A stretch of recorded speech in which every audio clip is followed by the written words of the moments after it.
Hi, I'm Allison, the daughter of a dysfunctional family, here to inspire you to make empowering choices on your healing journey. Today, I am reflecting on the helpless narcissist and their helpless victim.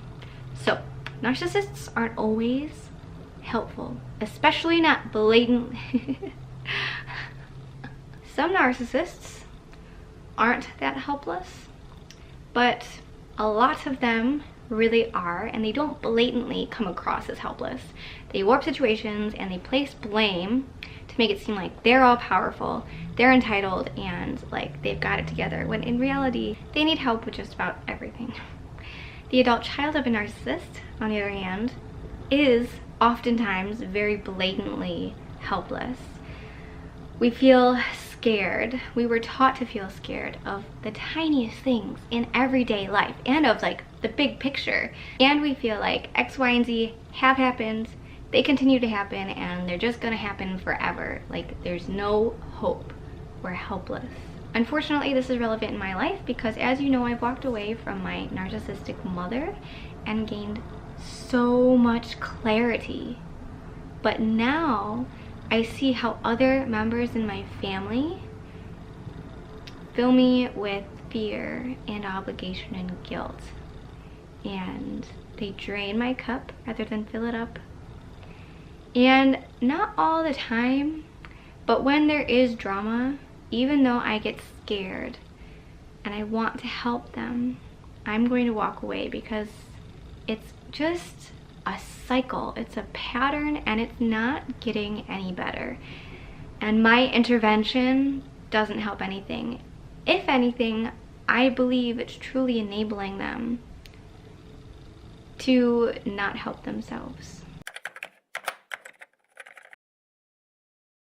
Living a helpless lifestyle is easy. You don't have to take responsibility for your life, for your supreme health and happiness. It's much easier to be the victim of life. Also, being the victim, always having a problem to focus all of your energy on, instead of focusing all of your energy on creating the life of your dreams, the negativity, the drama is literally physically addicting, and some people just thrive on the drama. They live for it. We are drained by the drama and feel like no matter what we do, it's just gonna keep happening when we wish it wouldn't. But these other people really like it.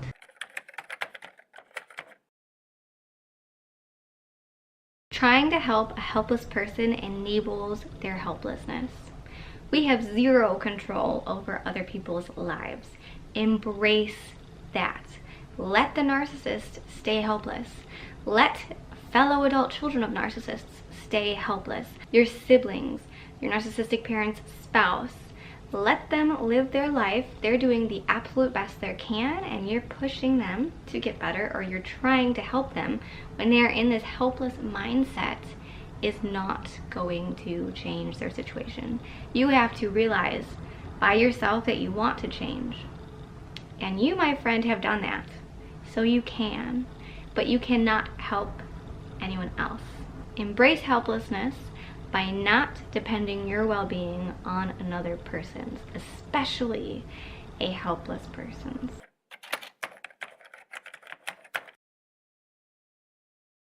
We were conditioned to feel helpless, to feel like we can't, like we're not capable or we're not worthy, or we saw our parent be helpless and we imitated that behavior.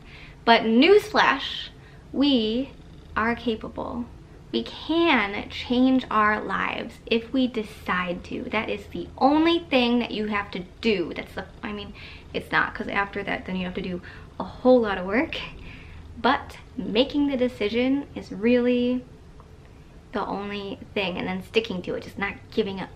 So let me tell you a few ways that you can make changes and embrace your helpfulness. You know what I'm saying? Like, take your power back. One is shift to an internal locus of control. So rather than thinking life happens to me, become the creator, the architect of your own life. Are you making things happen, or are you letting whatever happen all the time? Number 2 is a concept called circle of concern versus circle of influence. This was in Stephen Covey's 7 Habits Habits of Healthy People. Really good book, I recommend it. And really, so we have the circle of concern. That's like our sphere in our mind of what we care about. We may care about politics, you know, and I guess we can vote, that's in our influence. But so much of what goes on in politics, we could worry over and stress over. Worry and live in that circle of concern. Or we could spend our time and our energy focusing on things within our circle of influence. Things that we truly every day have an impact on, that we can change, that we can influence in our lives. You don't want to spend your whole time on this planet stressing about things that you really don't have power over, such as other people's helplessness. Am I right? That is in your circle of concern. From now on, focus on your circle of influence, which is your own health and happiness. A third tip for you is to know that there's no right or wrong. There's no, I am going to make this decision and everything's going to work out, or I'm going to make this decision and everything is going to be awful. Whichever decision you make, life will work around it and it's going to be okay. And if you decide that wasn't perhaps the best route, then you can shift gears and go in the other direction, you know? Like, there's always possibility, new opportunities to make better decisions. And if you feel stuck between just two options, between a right and a wrong, for instance, think of two more. Even just tweak little circumstances within the decisions to make more options for yourselves. Brainstorm, okay? There's always another way. A fourth and final tip I have for you is to walk away from people or situations that drain you rather than fuel you. A false belief of ours is that if we leave these toxic people in our lives, they may literally die. Who else has that fear for like the majority of their family? Yeah, I definitely have that fear, but it's a false belief. If we leave, the other person 99.99% of the time is not going to die. They haven't died yet, right? You are so much more capable of helping them in that 99% of the time if they don't die. You're so much more capable of helping them if you help yourself first. Fill your cup up till it's full, and then everything that overflows, all of that excess, that's for you. That's for me to be able to help you.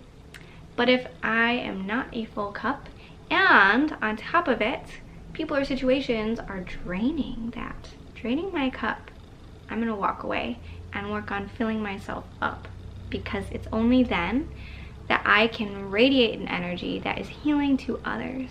So that's unfortunately a pattern that I see in my entire immediate family, helplessness in a variety of ways.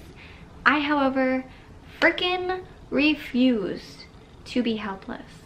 I'm going to, one, stop seeing everything as a problem, feel more gratitude for the things that are in my life, and if there is something that I want to change, that I can change, I'm going to change it.